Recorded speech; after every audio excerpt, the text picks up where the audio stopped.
From the darkness into the light.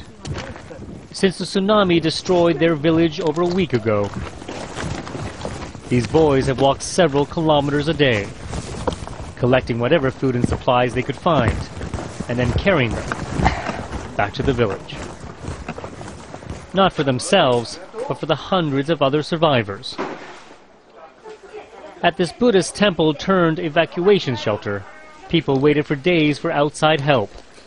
It was the boys who gave the young and the elderly some of their first warm meals.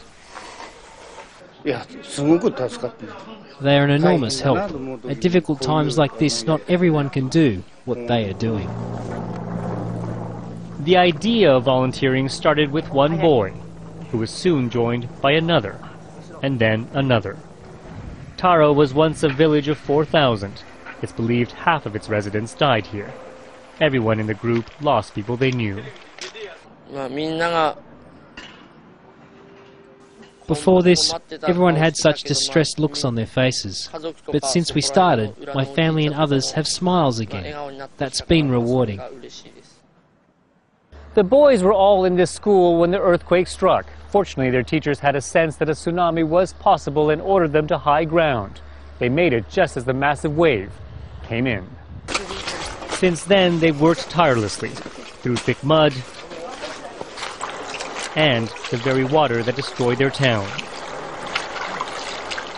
With roads initially cut off, they fashioned their own ways to get around.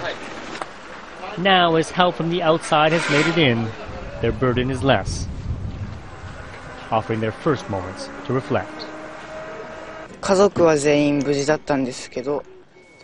My family is all safe, but people I knew, like neighbours who could not evacuate in time or went back to get something, all lost their lives. There are many like that. Friends before the tsunami, they say giving like this has forged an even stronger bond between them. A band of brothers, turning misfortune into something good.